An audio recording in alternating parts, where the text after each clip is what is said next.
En ce moment, on est sur un lac secret du Témiscamingue. Je ne suis même pas sûr que le lac a un nom.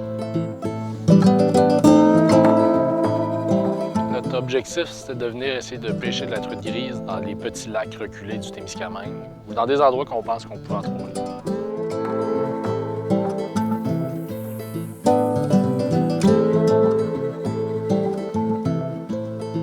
Il y a deux choses avec la pêche.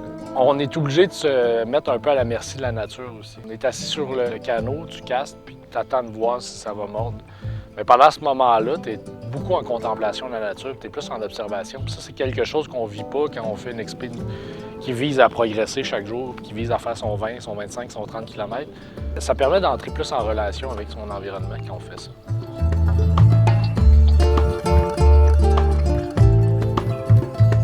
D'après moi, c'est dans nos gènes, comme l'idée de la pêche et de la chasse et de récolter pour subvenir à ses propres besoins. Puis, on va se le dire bien franchement, si la gestion du poisson est bien faite, puis si la ressource est pérenne dans le temps, c'est beaucoup plus satisfaisant d'aller chercher son poisson soi-même que d'aller le prendre dans une tablette réfrigérée à l'épicerie. Il y a quelque chose, justement, tu te dis, bien, j'ai participé à mon propre bonheur et à ma propre subsistance. On a tendance à se casser la tête pour ces affaires-là. On le dit souvent, mais on a 22 000 lacs et rivières en Abitibi. Si tu suis les saisons puis tu pêches au bon moment, le canot ou la canne à pêche fait bien le travail. Puis à la limite, dans ce que je préfère faire dans les expéditions de pêche, bien, le bateau moteur ne marchera pas parce qu'il est trop difficile à partager, puis le moteur est trop difficile à partager. Un canot à propulsion humaine aussi, ça brise pas. Il n'y a pas de moteur qui tombe en panne en plein milieu d'un lac.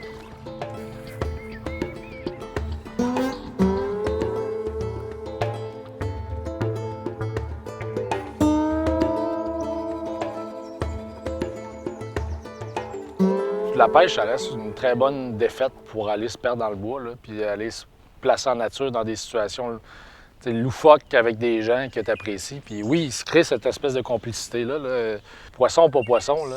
Ultimement, on fait ça pour partager des beaux moments avec les gens qu'on aime. Là.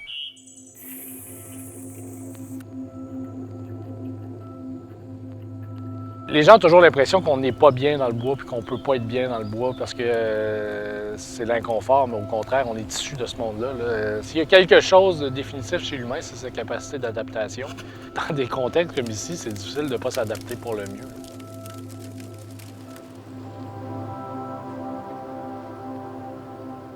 Il y a quelque chose quand même de particulier avec la relation qu'on entretient avec ce territoire-là, puis la façon qu'on le pêche, qu'on le fréquente. C'est facile de devenir un passager ou un témoin extérieur de ce qui se passe. C'est-à-dire que c'est facile d'arriver avec toute sa bouffe, toutes ses affaires, puis juste faire son expédition, puis observer la nature sans interagir avec elle.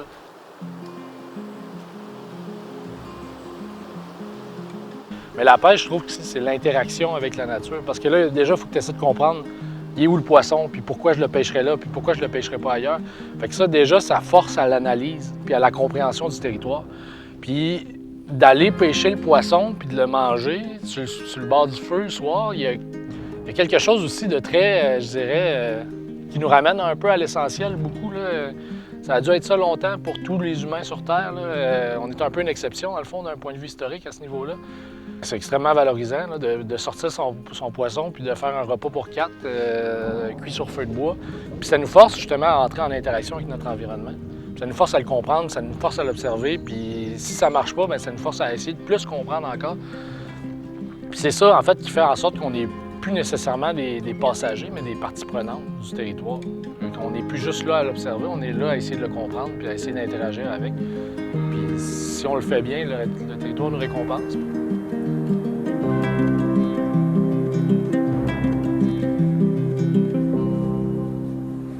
Entrer en relation avec son territoire, c'est de se laisser émerveiller par ce territoire-là, je pense. Il y a une citation de Jacques Cousteau qui est assez intéressante qui dit « On aime ce qui nous a émerveillés, puis on protège ce que l'on aime ». Je trouve que c'est tout à fait approprié pour, à la limite, la crise environnementale qu'on traverse. Si on fréquente notre territoire puis qu'on entre sincèrement en relation, là, comme je dis, qu'on n'est pas juste un passager qui le regarde de façon distraite, bien, si on prend le temps de le fréquenter, de l'apprécier, puis d'y retourner souvent, puis qu'on entretient une relation, c'est sûr qu'on va avoir envie de le protéger. Puis c'est une autre façon de valoriser nos forêts, puis c'est une autre façon de valoriser nos ressources. C'est pas juste des arbres à couper ou une exploitation à en devenir, c'est aussi des lieux à apprécier. Puis pendant longtemps, ça a été beaucoup juste des lieux à apprécier. Oui, se réapproprier notre territoire de ce point de vue-là, c'est aussi vouloir en prendre soin, puis vouloir qu'il soit en santé, puis l'aimer profondément.